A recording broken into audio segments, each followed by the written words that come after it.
Entonces empezaremos el tema de esta clase, que es el problema sociológico, que es un tema aparentemente simple, pero como ustedes van a ver también cuando empecemos a abordarlo, es un tema bastante complicado.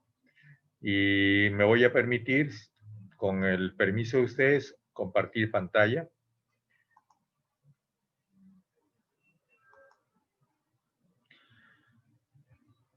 Esto tiene que ver con los cursos de investigación. Seguramente que ustedes también están haciendo ya cursos de investigación. Pero en realidad es un tema que antecede, digamos, a los cursos de investigación. El tema del problema sociológico, porque toda ciencia, y dijimos que la sociología pretende ser ciencia, toda ciencia tiene que partir de un problema. Y el problema se da en la medida en que hay una situación deseable y hay una situación no deseable. La situación deseable está en nuestra mente, en nuestra conciencia. La situación no deseable está en la realidad que estamos viviendo. En medicina, la situación deseable es algo que se llama el equilibrio,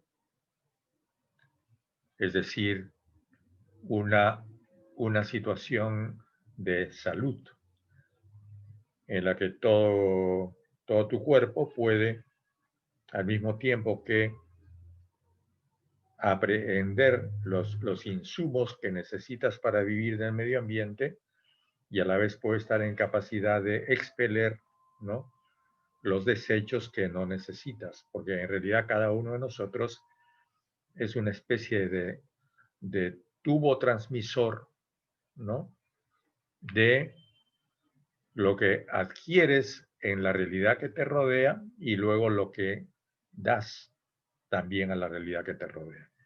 Y en esa transmisión debe haber un equilibrio. Ese equilibrio se le llama salud.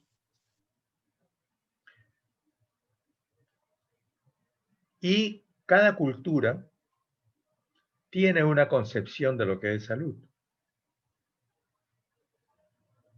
Y entonces, la enfermedad no solamente tiene que ver con que no tienes salud, sino tiene que ver muchas veces con que tu forma de salud no está de acuerdo con lo que la sociedad quiere. Entonces, siempre, ese sería entonces un problema. Y vas a analizar el problema en medicina. Les estoy explicando lo más sutil. Puede pasar también que sufres un accidente. Debes tener 2 pies y 2 brazos. Perdiste una extremidad en un accidente. Ese es un problema.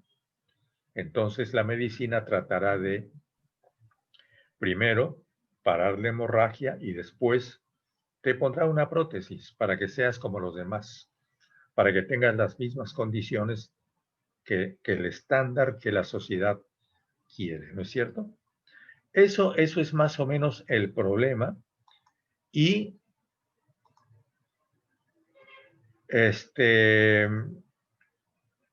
pero ese problema surge de que hay una realidad, como digo, que choca con lo que la sociedad imagina que debe ser, pero esto es distinto, este problema que si fuese, por ejemplo, en la sociedad se quiere que la gente no tenga vicios. Detectas que hay un enorme consumo de cerveza. la cervecera es la empresa más próspera del país, como el caso del Perú. Ese es un problema social, porque supone alcoholismo, que tiene una serie de consecuencias ya conocidas. Pero ¿es un problema sociológico? Ahí está el asunto. Entonces, el objetivo de esta clase es cómo diferenciamos el problema social del problema sociológico. El problema social, para empezar, tiene que ver con la realidad. El problema sociológico tiene que ver con la teoría. Y dijimos en la clase pasada, ¿qué es la teoría finalmente? Es una contemplación sistematizada. Y en esa contemplación tú observas, seleccionas, racionalizas, ¿no es cierto?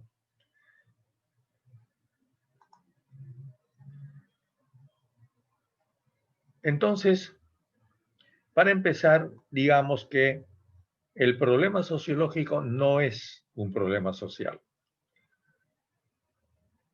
El problema sociológico consiste en cómo se puede, te diría Weber, recuerden ustedes que Weber es el que plantea lo que llama la sociología comprensiva, cómo se puede comprender un problema social. Entonces, para eso, ¿qué tienes que hacer? Identificas los actores, identificas los factores, ¿no? Identificas las conductas, los objetivos de los actores, y entonces allí ya vas entrando en una reflexión propiamente sociológica, porque ya estás más allá del problema social.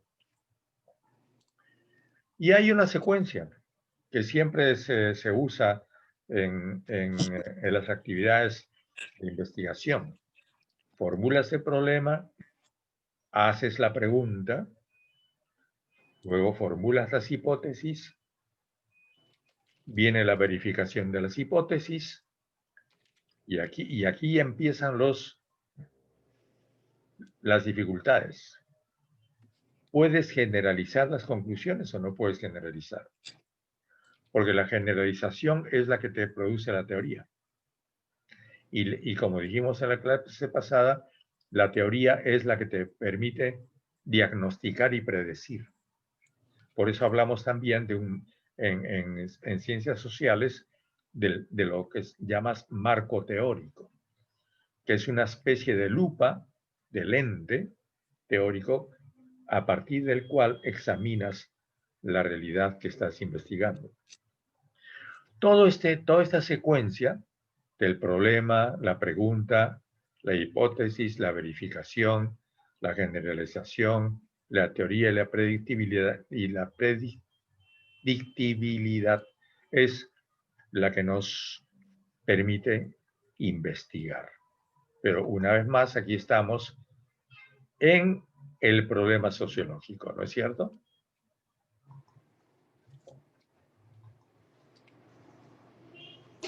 Ahora, ¿cómo formulas el problema sociológico? Yo voy a citar aquí a una serie de autores importantes. Que nos dice, por ejemplo, Simon nos dice, no importa en qué problema quieras trabajar y no importa qué método eventualmente vayas a utilizar, tu trabajo empírico deberá comenzar con una consideración cuidadosa del problema de investigación.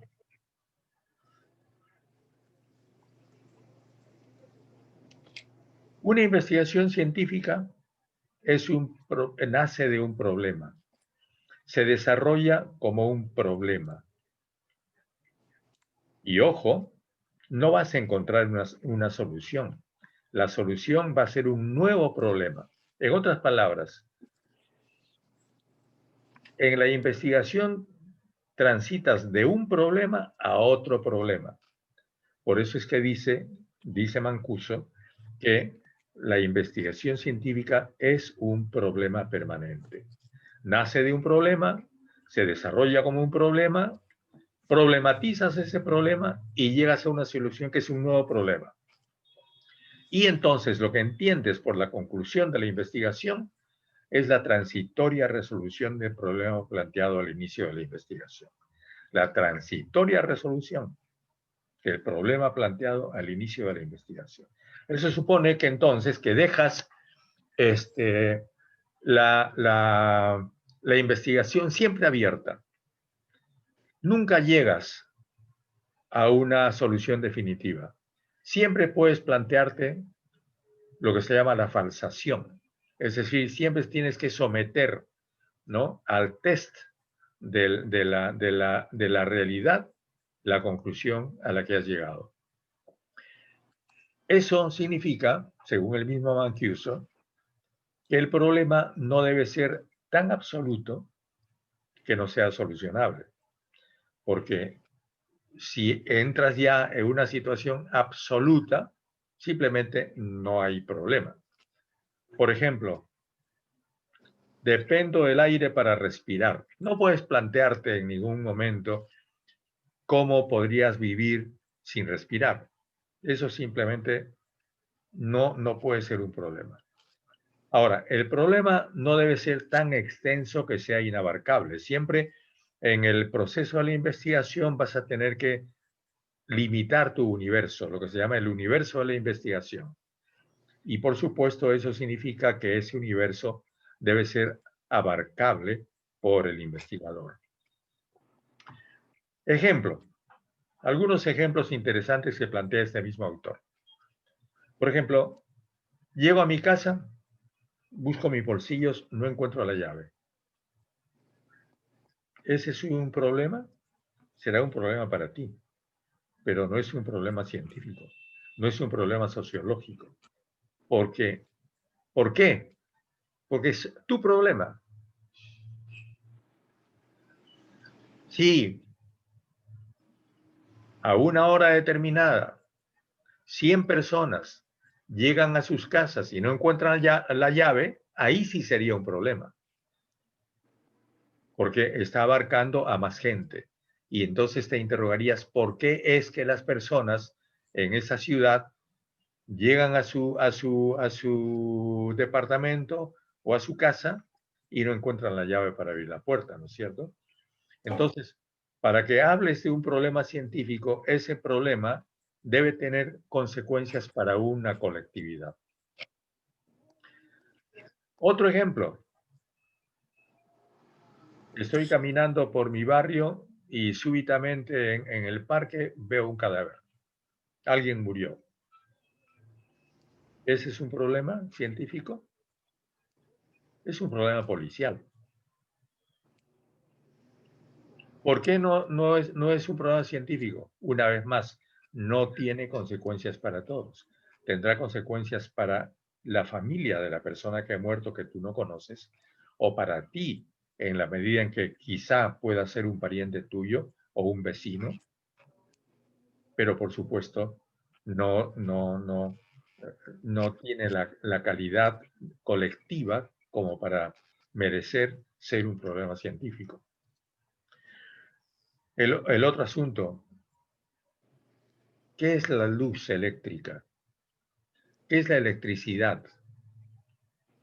Es una pregunta que sí da como consecuencia un problema científico, porque la electricidad tiene que ver con todos nosotros, con todos nosotros. Encontré a una persona asesinada. ¿Quién es el autor del asesinato? Problema policial. ¿Cómo se puede encontrar a las personas asesinas? Problema policial. Por ejemplo, ayer estaba escuchando un artículo, estaba la lectura de un artículo sobre el asesinato de Olof Palme, el gran primer ministro sueco que fue asesinado por los años 70. Este primer ministro iba con su esposa al cine una tarde de viernes, como ministro de un país democrático, por supuesto que no tenía escolta, tenía que encontrarse con su hijo y la esposa de su hijo en el cine, tomó el metro como todo ciudadano.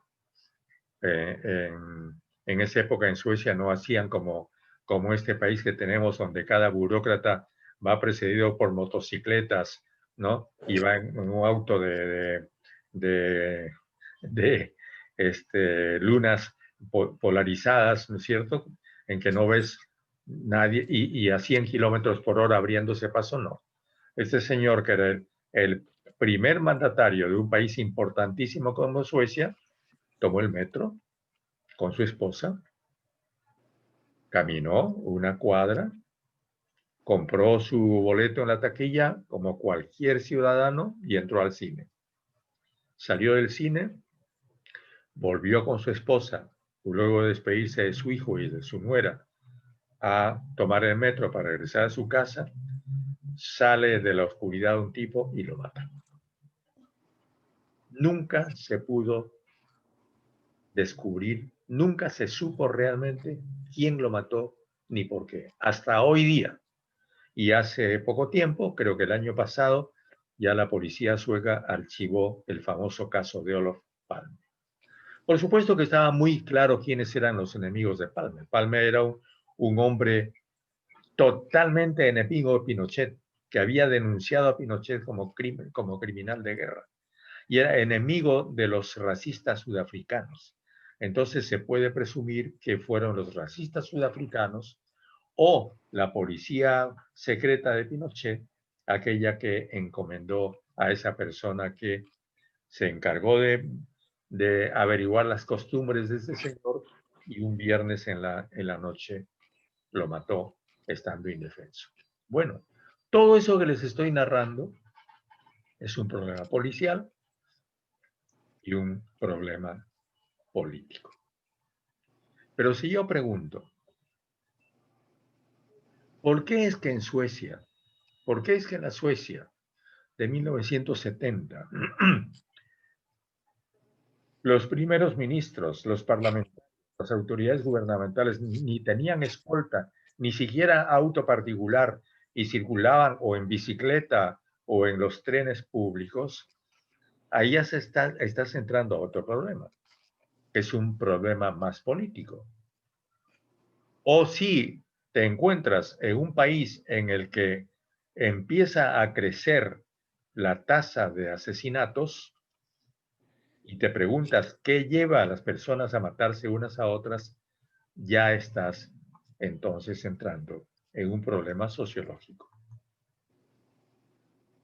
Ahora, entonces, cuando hablamos de problema de la investigación, estamos hablando de cómo establecer qué es exactamente lo que se pretende analizar, cuáles son los objetivos generales y específicos de la investigación, qué razones motivaron la elección de ese problema concreto y la justificación de dicha elección. Bueno, aquí ya estamos ya no en el mismo problema, sino en los antecedentes, digamos, en los prolegómenos de una investigación sociológica, y seguramente que esto ustedes ya lo han visto en la universidad, o si no lo han visto, lo van a ver cuando empiecen su seminario de investigación.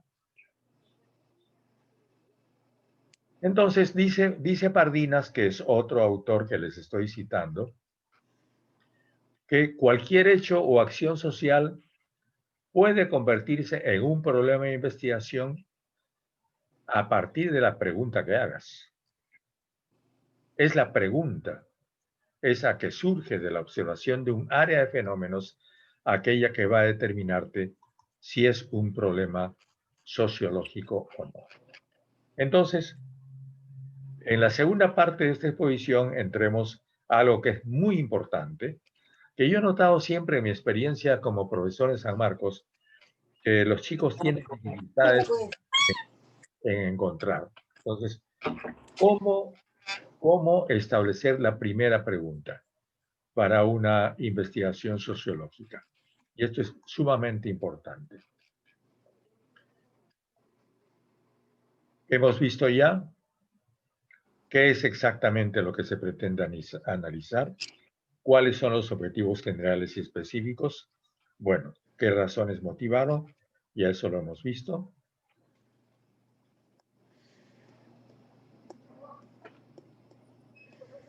Volvamos entonces al problema. En el caso del Perú, todos sabemos que en el Perú al menos un 40% de las escuelas, de los locales escolares son inhabitables. O no tienen luz, o no tienen agua, o se están cayendo. Bueno, ese puede ser un problema para el gobierno, porque entonces la solución es, bueno, pues repáralos. Y entonces en realidad no es problema. Pero si tú te preguntas, ¿por qué es que los gobernantes del Perú, desde hace 50 años, no reparan los locales escolares del Perú? Ahí ya estás entrando en el terreno de un problema sociológico. ¿Mm? Que puede tener muchas respuestas. A la gente no le interesa la educación, las autoridades son negligentes, no hay plata, como siempre te dicen. Bueno, todo eso te va a ir llevando a examinar distintas pistas, nuevas preguntas, y entonces ya estás ahí sumergido en el problema sociológico. Y entonces te vas a formular una serie de preguntas que son sugeridas por la observación del área de fenómenos que vamos a estudiar. Y dentro de todas esas preguntas, escoges la pregunta. Esto es como los fotógrafos de antes, ¿no? Todavía lo hacen, ¿eh? Los fotógrafos profesionales toman muchísimas fotos, cientos de fotos, y de esas fotos escogen una. Esa es la foto. Cuando tú ves en las exposiciones de fotografía esas hermosas fotografías hechas por artistas de la fotografía, lo más probable es que esa que estás viendo en el muro sea una de 100. Para llegar a esa, él eliminó 99 fotos que no valían. Es igual cuando empiezas a hacerte una investigación. Formulas muchas preguntas, pero tienes que ver cuáles de esas preguntas van siendo las más importantes y llegas finalmente a lo que se llama la pregunta con mayúsculas. Y aquí está un ejemplo de pregunta que siempre los profesores citamos cuando hablamos de estas cosas con los alumnos, ¿no? Voy a leer. Si alguien, seguramente que ustedes conocen esto, ¿no? Si alguien perteneciente a la civilización moderna europea se propone indagar alguna cuestión que concierne a la historia universal, es lógico e inevitable que trate de considerar el asunto de este modo. Y aquí empieza la pregunta. ¿Qué serie de circunstancias ha determinado que solo sea en Occidente, donde hayan surgido ciertos sorprendentes hechos culturales? Esta es por lo menos la impresión que nos producen con frecuencia, los cuales parecen señalar un rubro evolutivo de validez y alcance universal. ¿Saben de quién es la pregunta? A ver quién sabe. Esta es una pregunta clásica de la sociología. ¿Saben, chicos, o no? Max Weber. Esta es la pregunta con la que él empieza su famoso estudio sobre el capitalismo y el cristianismo, ¿no es cierto? ¿Qué serie de circunstancias ha determinado que solo sea en Occidente donde hayan surgido ciertos sorprendentes hechos culturales, los cuales parecen señalar un rubro evolutivo de alcance y validez universal? ¿Sí? Entonces,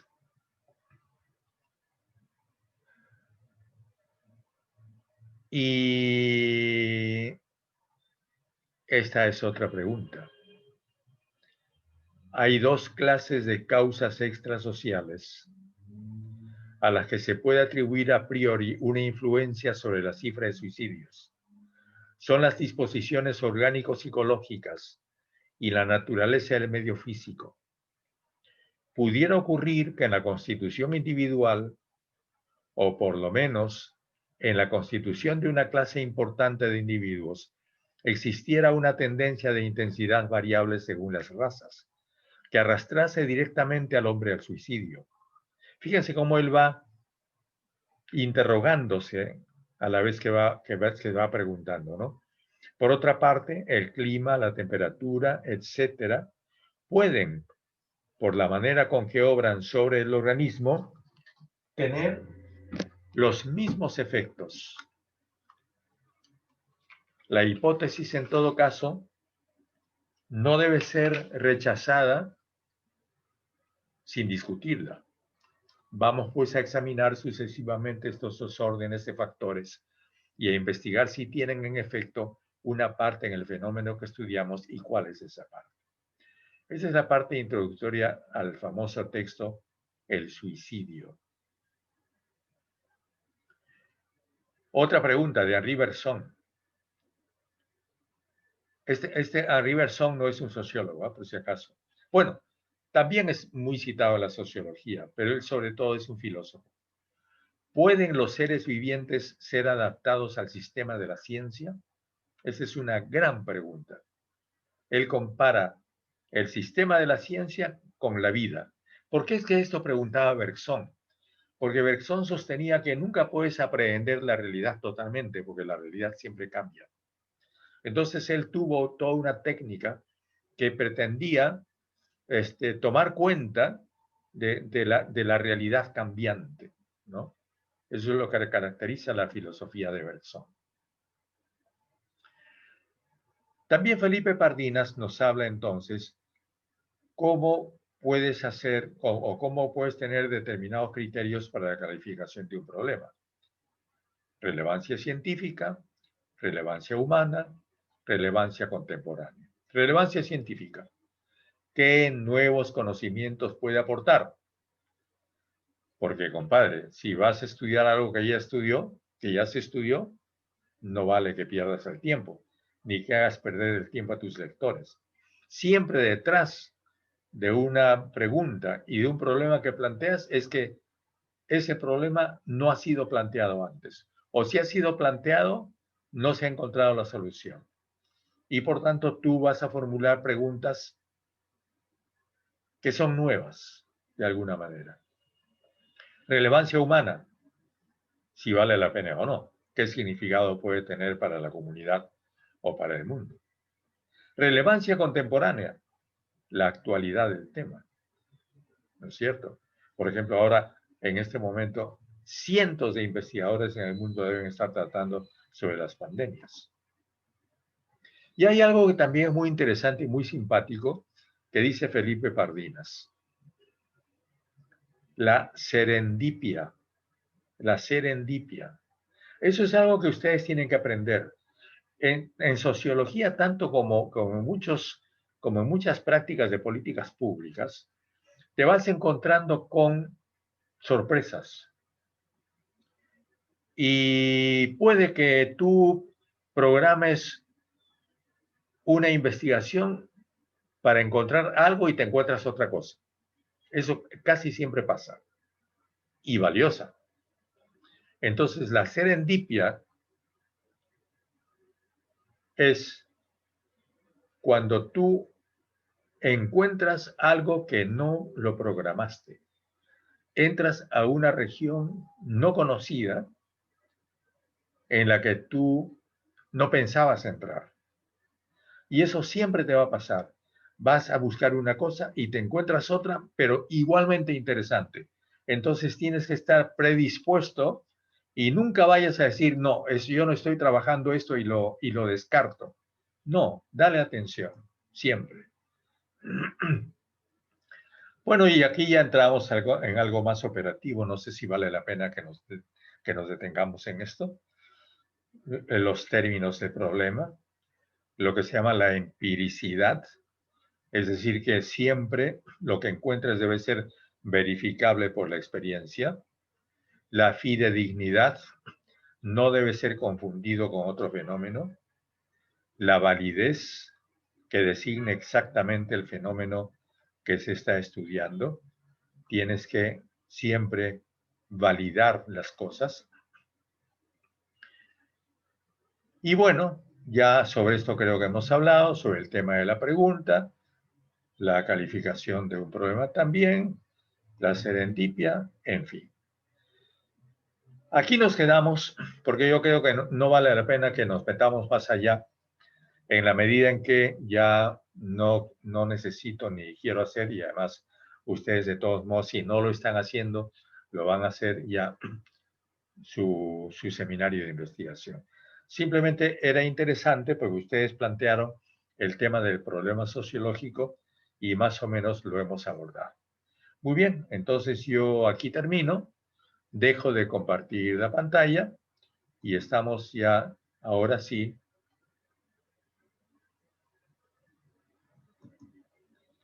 Y ahora volvemos al mundo de las preguntas y respuestas. Y por supuesto, chicos y chicas, son ustedes libres para preguntar. Responderé aquello que pueda y aquello que no pueda, pues simplemente no tiene respuesta. Adelante.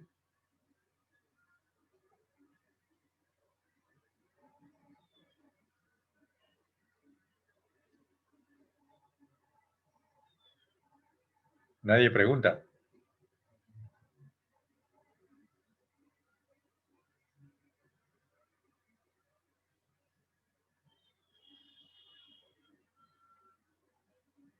Profesor, yo tengo una pregunta, pero estoy armándola.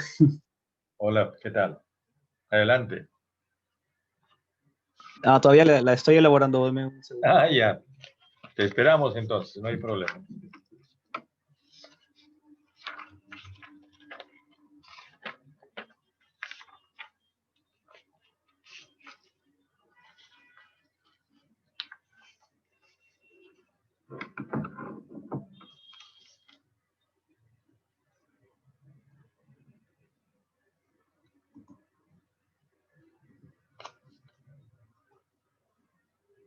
Chicos, no se animan a preguntar.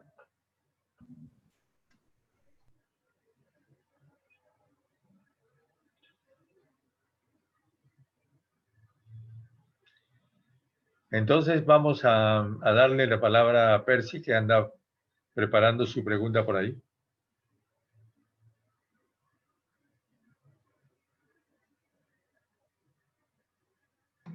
Creo que no era Percy, profesor, soy yo, Iván.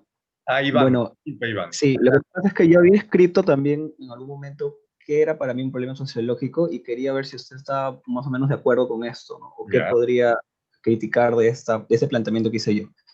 Y yo puse que es un fenómeno que se presenta en la sociedad o sociedades y que tiene que ver con el encuentro y relaciones entre personas. Por ejemplo, identidad, migración, conflicto social, movimientos sociales nacionales y transnacionales, costumbres, símbolos, naciones, estados, territorios, comunidades imaginadas, relaciones de producción, instituciones, entre otros.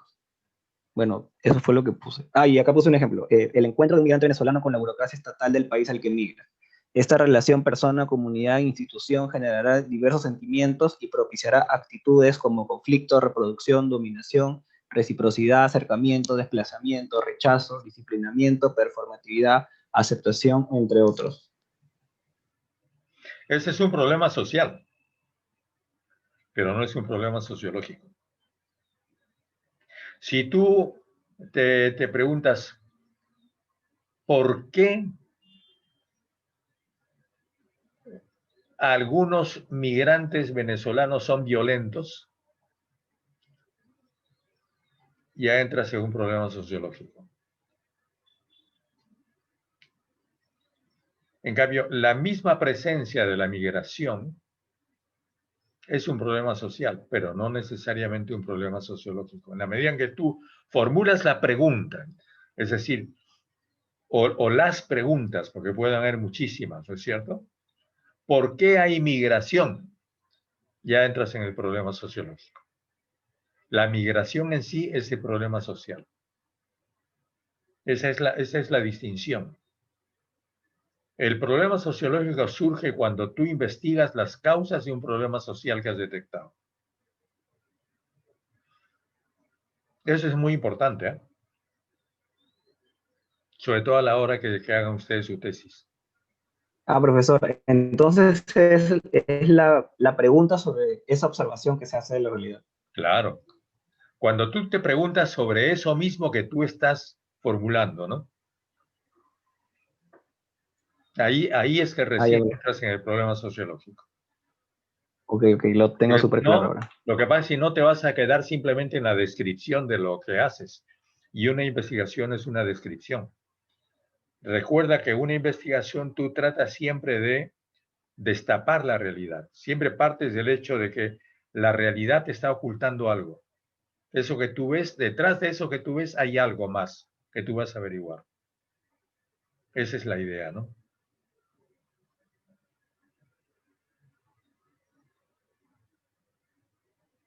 ¿Algo más, chicos? A ver, Percy.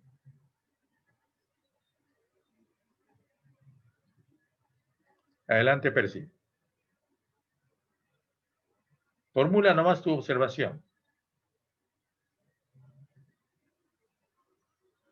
Profesor Percy está escribiendo en el chat, creo que no tiene micro. Sí, pues, pero no lo puedo leer porque es demasiado rápido.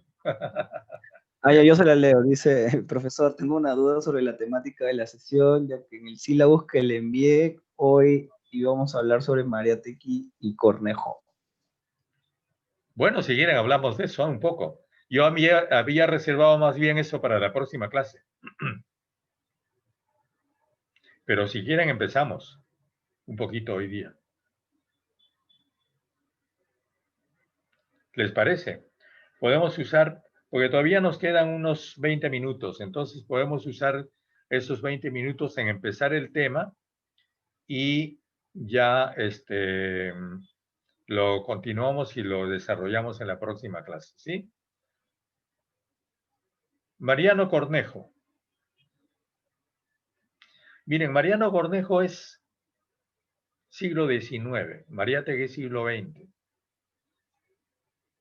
comienzos del siglo XX, ¿no es cierto?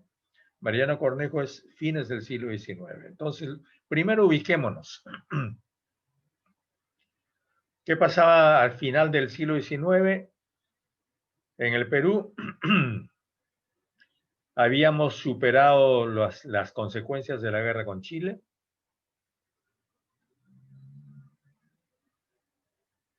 Había gobernado Cáceres.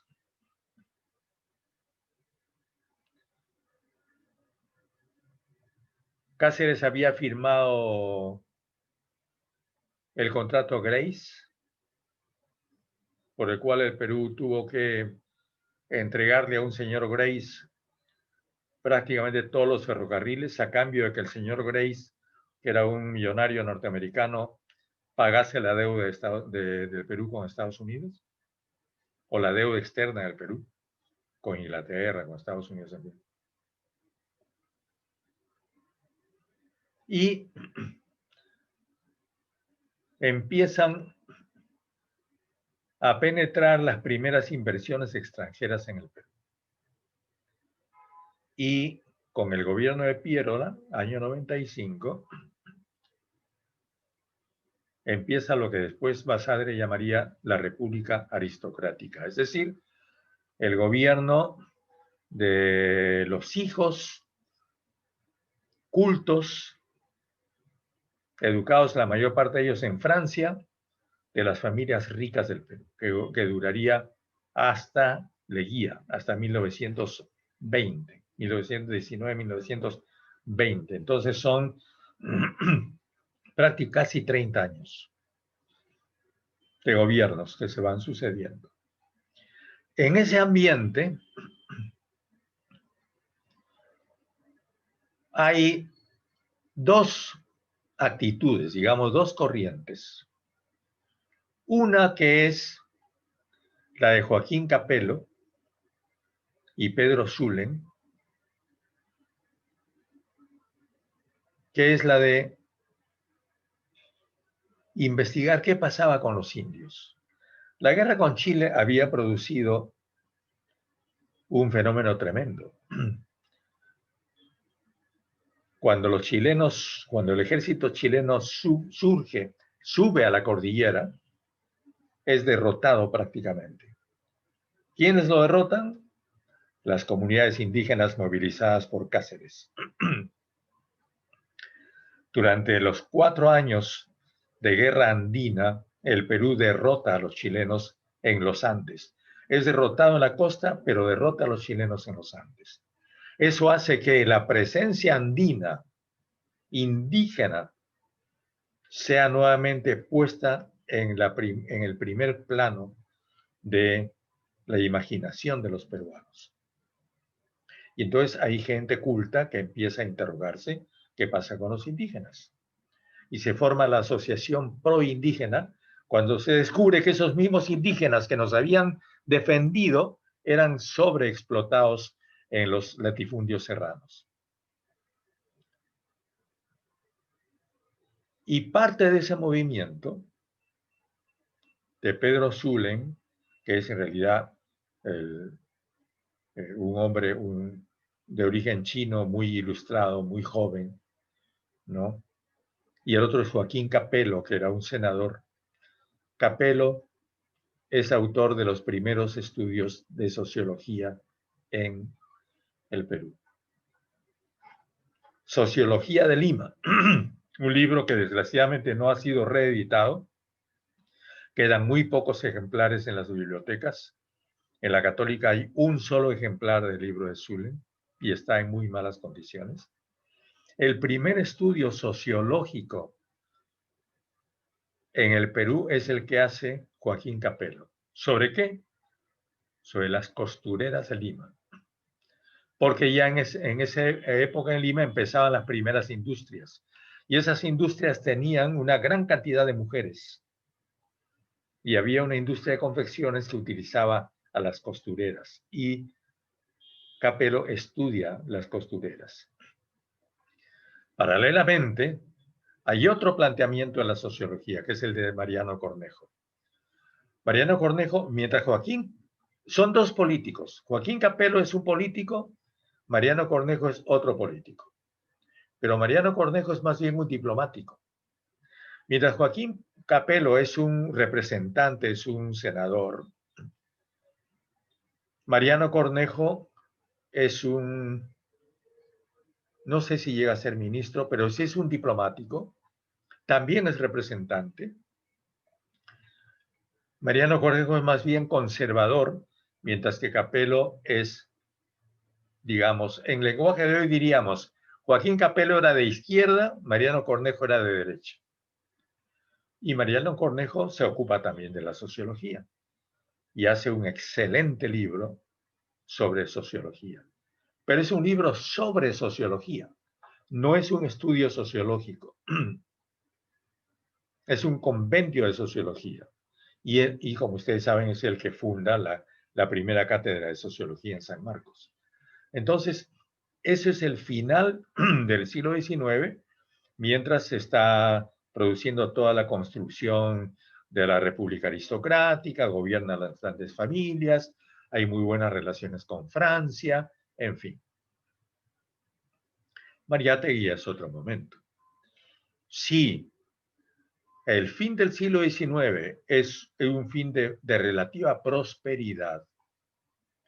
Los comienzos del siglo XX son una época de crisis, porque es la Primera Guerra Mundial, 1914-1918. La Primera Guerra Mundial estremece al mundo, es una tragedia,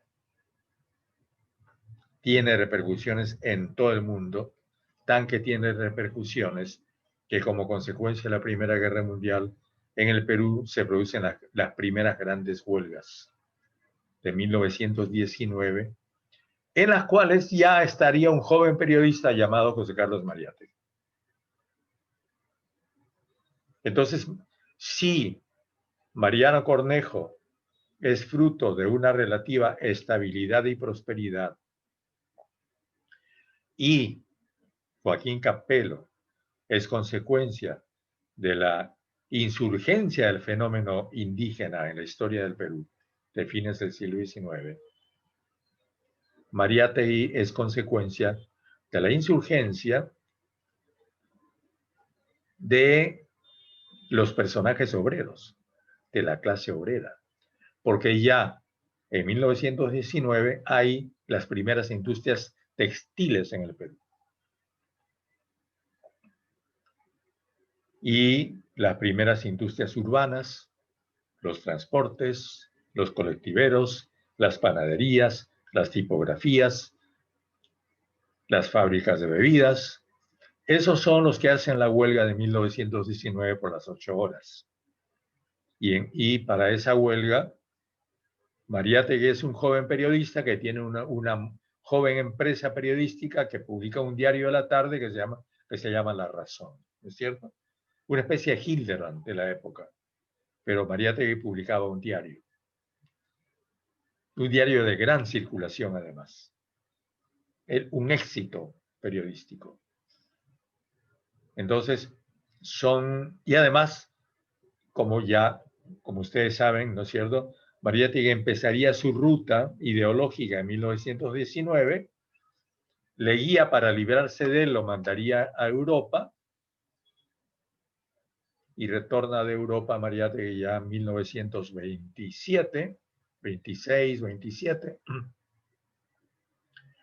convertido en marxista y socialista, para publicar la revista Mauta hasta el año 30, en que muere. Entonces, y el año 30, en que muere Mariátegui, hay también el año anterior al año 30, es 1929, el año de la gran crisis capitalista mundial, el crack de Wall Street. Entonces, en realidad Mariátegui nace políticamente, digamos, con la huelga de 1919 y muere 10 años después con el crack de Wall Street de 1929. En 1928 ya ha fundado el Partido Socialista, bueno, y ya todo lo que se sabe, toda su enorme labor, la publicación de Amauta, la CGTP, en fin. Y de eso ya hablaremos en la próxima clase. Entonces, ubiquemos, para empezar, como una especie de introducción a lo que diremos en la próxima clase, a estos dos personajes en sus características. No, yo diría 3 personajes, porque yo quiero introducir a Capello aquí, ¿no es cierto? Mariano Cornejo, Joaquín Capello, José Carlos Mariátegui. Cada uno de ellos cumple un rol en la historia del Perú y ellos tienen posiciones distintas. Capello no llega a ser un socialista, no se habla todavía en esa época de socialismo en el Perú, aunque ya ha habido pues la revolución, el manifiesto comunista de 1848 en Europa. Carlos Marx ya ha publicado el primer volumen del Capital en 1867. En fin, ya en el mundo es la época de las ideas socialistas que están circulando, pero esas ideas todavía no llegan al Perú, y en el Perú todavía eso queda a fines del siglo XIX en indigenismo, en protesta por la situación terrible, lamentable, de miseria y de explotación en que estaba la gran masa indígena en el Perú de la época, ¿no? Muy bien, pues aquí nos quedamos ahora y a ver si formulan ustedes, chicos, las primeras preguntas. Todavía tenemos tiempo.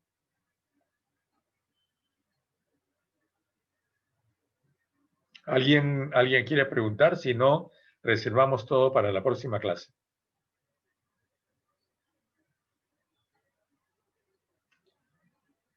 Silencio en la noche, como dice el tango.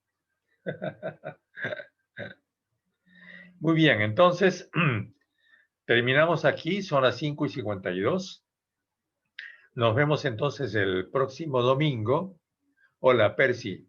Ya, ¿cuáles son las diferencias claves de la sociología de Cornejo y de sus contemporáneos?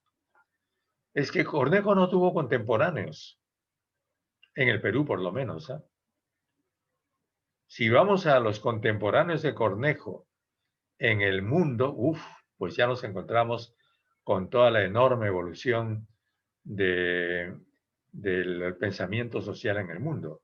En el mundo de la época estábamos en el positivismo. Estábamos en dos, diríamos, en dos, en dos estampas en dos estampas principales, el positivismo y el marxismo. Positivismo, Augusto Comte, ya sobre eso hemos hablado muchísimo, en pleno apogeo en Europa y en América Latina.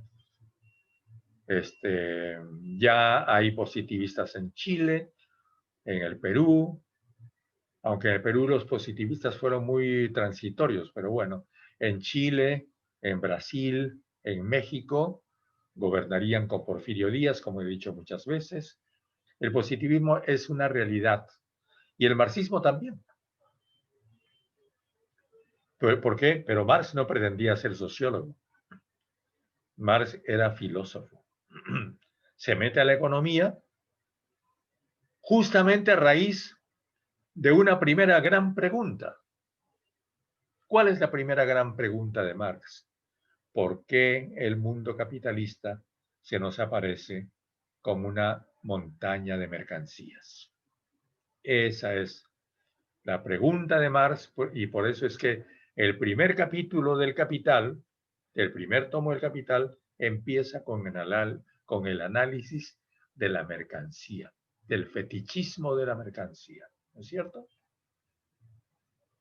Entonces, digamos, preguntas por el mundo de la época. Tenías Marx y tenías Comte. Eso era en esa época. Pero en el Perú todavía no tenías a Marx. Y tenías a Comte muy pálidamente, porque en el Perú nunca hubo un positivismo fuerte, como sí lo hubo en Chile, como lo hubo en Argentina. Argentina fue muy fuerte el positivismo, y por supuesto como lo hubo en México y en Brasil. ¿Algo más, chicos? Profesor, yo tengo una duda. Hola, dale. Estaba viendo en la línea de tiempo que este personaje, no recuerdo su nombre, que acabo de decir, no Mariano Cornejo, sino el otro. Joaquín Capello. Capello había nacido más o menos en los mismos años que Durkheim y que Weber. Entonces, bueno, considerando que en la escuela de antropología llegó el particularismo histórico como una corriente de Estados Unidos, vino un profesor acá para enseñar. ¿Cómo aprendió Joaquín Capello la sociología? Esa era mi duda. O sea, él viene del extranjero a estudiar, quizá con algún discípulo de Comte, algo así. Él no se proclamaba positivista. Lo que pasa es que Capello viajaba mucho, era un hombre de cultura muy amplia. Es la época de los viajeros, ¿ah? Hay un gran viajero peruano que es Bustamante, que tiene un libro también publicado en 1867, que desgraciadamente tampoco está reeditado, y que compara la situación del Perú con la situación del mundo, ¿no es cierto? Entonces, o por correspondencia o por viajes, en esa época la comparación con el mundo era muy grande.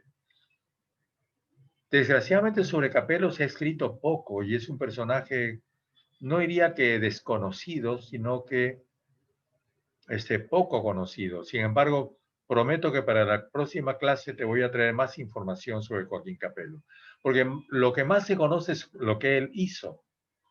Y por supuesto él trabajó mucho en la pro indígena, como se decía en aquella época, ¿no es cierto? Ya saben ustedes que ellos con Dora Mayer y Pedro Zule publican esa famosa revista, que era en realidad una revista de protesta, de denuncia sobre la situación de los indígenas, que dura hasta 1919. Pero eso es lo que ellos hacían. Sobre Zulen se ha escrito mucho, quién era Zulen. Sobre Capello poco, pero sin embargo, a ver, prometo, porque además a mí también me interesa averiguar algo más sobre él para la próxima clase.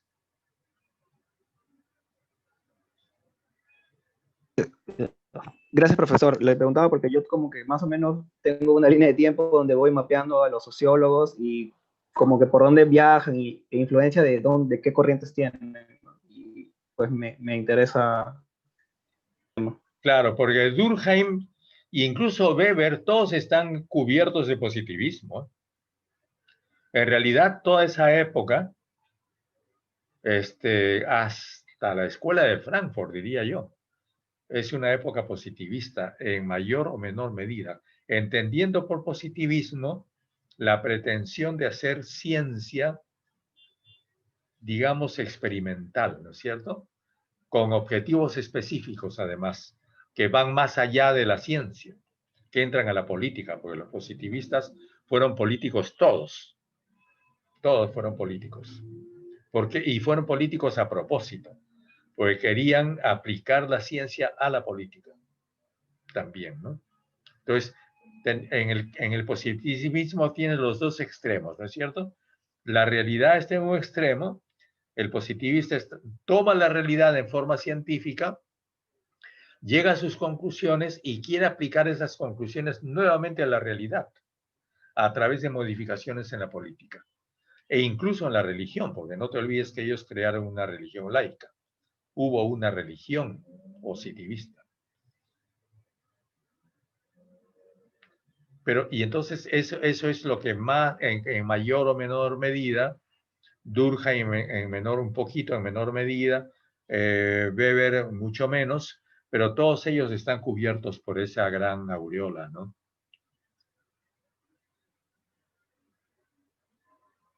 Ya después empezaría todo el cuestionamiento de esa actitud, por supuesto, ¿no? ¿Algo más, chicos? Son las 6. Aquí nos quedamos entonces. Entonces, ya para cumplir con ustedes, la próxima clase trabajaremos Mariátegui, trabajaremos, como hemos quedado, Mariano Cornejo. Es decir, no se olviden que Mariátegui no era sociólogo tampoco.